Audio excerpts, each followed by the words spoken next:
આપ સર્વોને હેતપૂર્વક જય શ્રી સ્વામિનારાયણ। આજની સત્સંગ કથા વાર્તા નિજ મંદિર સાવરકુંડલા સત્સંગ ચિંતામણી। આજે આપને સત્સંગ ચિંતામણી અંતર્ગત જૂનાગઢની લીલા ચરિત્ર કથામાં જૂનાગઢ શહેરમાં મળદા ન આવે તેની કથા વાર્તા સાંભળશું। બ્રહ્માનંદ સ્વામીની સૂઝબૂઝ અને હરિભક્તોના સહયોગથી મંદિરના ત્રણેય શિખરના કોઠાઓનું ચણતર પૂરું થવા આવ્યું ત્યારે ફરી એક આંધી આવી। હાટકેશ્વર મહાદેવનું મંદિર નાનું હતું અને તેની સામે જ ત્રણ શિખરનું ગગનચુંબી મંદિર ખડું થાય તે કેમ પોસાય। નાગરવાડામાં હાટકેશ્વર મંદિરના ચોગાનમાં નાગરોની સભાનું આયોજન કરવામાં આવ્યું। સૂરજ નારાયણ મેર બેસે તે પહેલા મંદિરના પરિસરમાં 18 આંટાની પાઘડીઓના થર જામી ગયા। આખા જૂનાગઢ માંગથી નાગર બ્રહ્મબીજ વીણાઈને ભેગું થઈ ગયું। મેલી મુક્સદી ગીરીના એકલ હાથે કાની નહીં વળવાથી હવે સહુનો સહકાર લઈને આવી પડેલ મુશ્કેલી માંગથી બહાર નીકળવાનો માર્ગ ખોજવા લાગ્યા। હે નાગરી નાથના મહાજનો, જય હાટકેશ। આપને સહુને જાણ તો હશે જ કે આ સભા કેમ બોલાવવામાં આવી છે, છતાં વાતની સ્પષ્ટતા કરી દઉં કે નાગરવાડામાં સ્વામિનારાયણના સાધુઓ મઠ બંધાવે છે। નાગરો સ્વામિનારાયણ મંદિર માટે મંદિર શબ્દ ન વાપરતા પણ મઠ શબ્દ વાપરતા। જે નાગરનાથ હાટકેશ પ્રભુ સિવાય કોઈને માથું નથી નમાવતી તેને કાલ ઉઠીને સ્વામિનારાયણના મઠ પાસેથી ચાલવું પડશે। સ્વામિનારાયણના સાધુઓ અને તેના ભક્તો ત્યાંથી નીકળે ને સામા મળે તો જય સ્વામિનારાયણ બોલે। આ દુનિયામાં હાટકેશ પ્રભુ વિના બીજો કોઈ ભગવાન નથી। સ્વામિનારાયણનું નામ કાને પડે તો કાન અપવિત્ર થાય। અપવિત્ર કાનને પવિત્ર કરવા માટે કાનમાં ધગધગતું શીશુ રેડવું તેવું શાસ્ત્રોમાં વિધાન છે। વળી આપની નાગ માંગથી અમુક નાગરો પણ તે મતમાં વળ્યા છે। આપના જ ભાઈઓ કુહાડાના હાથા બને પછી કોણ બચે। જો આમને આમ ચાલ્યું તો કાલે કોઈ હાટકેશ્વરના મંદિરમાં ટોકરી વગાડવા પણ નહીં આવે। માટે કોઈ પણ ભોગે આ મઠ ન થાય તે માટે આપને સહુએ સંગઠિત થવું પડશે। મઠ સામે આપણને કોઈ વાંધો નથી, આપણે પણ હિન્દુ જ છીએ, પણ આપના જૂનાગઢમાં જ શા માટે તેઓ મઠ કરે, બીજે કરે તેનો આપણને કોઈ વાંધો નથી, પણ એક મંદિરની સામે બીજા મંદિરની શી જરૂર। વળી નવાબ સરકારને પણ આ મઠના ગેરવહીવટ માટે અમોએ જાણ કરી છે। મઠનું કામ બંધ કરવામાં આવે તેવા ફરમાન પણ કચેરી માંગથી તેમને મોકલાવ્યા છે, છતાં કામકાજ ચાલે છે। અમે ઘણીવાર કચેરીના ધક્કા ખાધા છે, પણ નાના માણસનું કોણ સાંભળે। માટે આનો જવાબ તો આપને આપવો જ રહ્યો। હે નાગરી નાથના મહાજનો, આપણો ભોળોનાથ આપની પાસે ન્યાય માગે છે, અને જે આ ન્યાય માટે ન બોલે તેને હાટકેશ્વરની દુહાઈ છે। માટે બોલો આનો શું ઉકેલ લાવવો। આમ કહી સભાપતિ બેસી ગયા। સભામાં ઘૂસપૂસ થવા લાગી। આખરે બધાએ એકમત થઈને નક્કી કર્યું કે નવાબની પાસે પણ જેનું ચાલતું હોય તેવાને સાધીએ। તેવો તો એક રંગીલદાસ છે। આખરે હાટકેશ્વરના મંદિરમાં બધા નાગરોએ એક પત્ર લખીને ઊંટ સવાર સાથે વડોદરા મોકલ્યો। માનનીય મજમુદાર શ્રી રંગીલદાસ ત્રિકમદાસ જત લખવાનું કે આપના જૂનાગઢના નાગરવાડામાં ઈષ્ટદેવ હાટકેશ્વર મહાદેવના મંદિરની સામે જ સ્વામિનારાયણ મતવાળાઓ પોતાનું દેરું બંધાવે છે. જગ્યાનો દસ્તાવેજ પણ હજી સુધી સરકારને ચોપડે નોંધાયો નથી, છતાં એમના મઠનું કામકાજ ચાલુ જ છે. અમલદારોના ફરમાનની પણ તેઓ પરવા કરતા નથી. ઘણી વાર કામ અટકાવવામાં આવ્યું, છતાં તેઓ બંધ બારણે કામકાજ ચલાવી રહ્યા છે. બહારથી આવતી ચીજ વસ્તુઓની જકાત ભર્યા વિના માલ સામાન મઠમાં પહોંચાડવામાં આવે છે. અમે નવાબ સરકારને જાણ કરી, પણ તેઓ આ બાબતમાં કાની ધ્યાન આપતા નથી.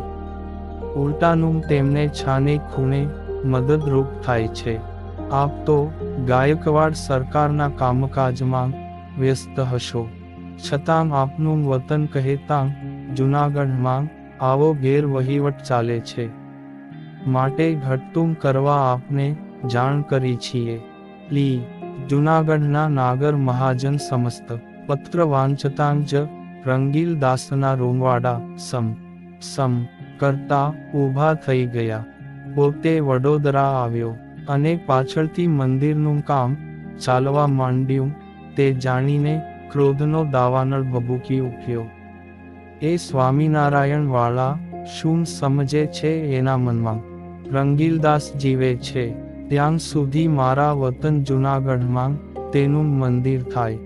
જોઈ લ્યો ત્યારે હવે હું એના ચણેલા મંદિરનો કાંકરો તોપને નાળચે ઉડાવી દઉં છું કે નહીં. મંદિરની જગ્યાએ કાળા કાગડા ઉડશે. હું આરબની બેરક અને સૈન્ય લઈને 2-3 દિવસમાં જ જૂનાગઢ આવું છું. રંગીલદાસે ઊંટ સવારને આવો જવાબી પત્ર લખી વિદાય કર્યો. પત્ર આવતાં રાત્રે સહુ નાગરોએ મંદિરમાં વેળા થઈને વાંચ્યો. રંગીલદાસ આવે છે તેવા સમાચાર મળતાં જ સહુ રાજી થયા. આ સમાચારની રૂપશંકરભાઈને જાણ થઈ એટલે તરત પોતે બ્રહ્માનંદ સ્વામી પાસે આવ્યા ને કહ્યું કે સ્વામી, આવો પત્ર વડોદરાથી આવ્યો છે અને રંગીલદાસ આપનું મંદિર પાડવા આવે છે. આટલી મહેનત કરીને ચણાયેલું મંદિર પાડી નાખશે. આપણો દાખલો એળે જશે. ત્યારે સ્વામી શ્રી બોલ્યા કે ભગત, આપ ચિંતા ન કરો. આપની પાસે નવાબનો લેખ છે. પણ સ્વામી, એ રંગીલદાસ તો નવાબના લેખની પણ પરવા કરે તેમ નથી. જૂનાગઢમાં ખંડણી ઉઘરાવવા આવેલા ગાયકવાડ સરકારના માણસોને અમરજી દીવાને ખાલી હાથે વળાવેલા. એ જ ગાયકવાડ સરકારને જૂનાગઢના પરગણાઓમાંથી ખંડણી ઉઘરાવવામાં આ રંગીલદાસે મદદ કરેલી. એક તો નવાબનો સૂબો ને પાછો ગાયકવાડનો માનીતો. ગાયકવાડ સરકાર જૂનાગઢને દબાણ કરે તો જૂનાગઢ નવાબ પણ કાની કરી ન શકે. આ સાંભળી સ્વામી થોડા ઉદાસ થઈ ગયા. રાત્રે ઊંઘ પણ ન આવી અને તુમ પ્રભુ અશરણ શરણ કહાયે એ 4 નવા પદો રચી સવારે પૂજામાં પ્રાર્થના રૂપે ગાયા. મનમાં થયું કે ગોપાળાનંદ સ્વામીને વાત કરીએ તો સારું.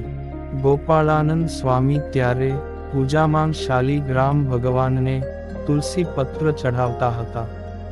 ત્યાં આવી કહ્યું કે સ્વામી, આપ અહીં ઠાકોરજીને તુલસીના શિખર ચઢાવો છો, પણ આપના મંદિરના શિખર હવે સલામત નથી. વડોદરાથી રંગીલદાસનો કાગળ આવ્યો છે કે મંદિરનો કાંકરો પાડી નાખીશ. ત્યારે સ્વામી શ્રી બોલ્યા કે બ્રહ્મમુનિ, એ રંગીલદાસ તો કાખના મોવાળાની જેમ ક્યાંય ઉડી જશે. એ જૂનાગઢમાં આવશે તો મંદિર પાડશે નહીં. માટે તમે ચિંતા ન કરો. બ્રહ્માનંદ સ્વામીને આ વાત સાંભળી હિંમત આવી અને વડોદરાથી રંગીલદાસ આરબની બેરક અને ઘોડે સ્વારો લઈને જૂનાગઢ આવવા નીકળી પડ્યો. વાતની ખબર હરિભક્તો માંગ પડતાં તેઓ ચિંતાતુર થવા લાગ્યા. જેમ જેમ ખબર મળતા જાય કે રંગીલદાસ આજે આ ગામમાં પહોંચ્યો તેમ તેમ જૂનાગઢમાં હરિભક્તોના મન ઊંચા નીચા થવા માંડે કે હવે શું થશે. વળી રંગીલદાસ પણ મનમાં હરખાતો ચાલ્યો આવે છે. જૂનાગઢની પહેલા વડાલ ગામની સીમ આવી. સૌથી આગળ રંગીલદાસ ઘોડા ઉપર અસવાર હતો. ત્યાં જાળા માંગથી અચાનક તેતર ઉડ્યું. તે ઘોડો ભડક્યો ને રંગીલદાસ નીચે પછડાયો તો પોતાની જબરછીની અણી પોતાના પેટમાં ઘૂસી ગઈ ને પેટ ચીરાઈ ગયું. લોહીના ખાબોચિયામાં જ તેનું પ્રાણ પંખેરું ઉડી ગયું. તે બે આરબ સૈનિકોએ જૂનાગઢ આવીને નવાબને વાત કરી. નવાબે રંગીલદાસના સંબંધીઓને જાણ કરી. સંબંધીઓએ રંગીલદાસનું શબ ઘરે લાવવાની રજા માગી. ત્યારે નવાબ કહે કે મડાંગ શહેર માંગથી બહાર જાય પણ બહારથી શહેરમાં ન આવે.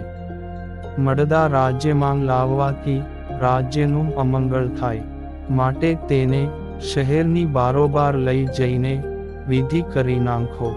પછી રંગીલદાસના સંબંધીઓએ તેના શબને લઈ મજેવડીના નાકેથી દામાપુન સ્મશાને લઈ જઈ અગ્નિદાહ આપી દીધો. આમ રંગીલદાસનું મરદું પણ જૂનાગઢમાં ન આવ્યું. આ વાતની ખબર ગોપાળાનંદ સ્વામીને થઈ. સ્વામીએ સંતો ભક્તોને કહ્યું કે અમે તો તેને મરેલો જ દેખતા હતા.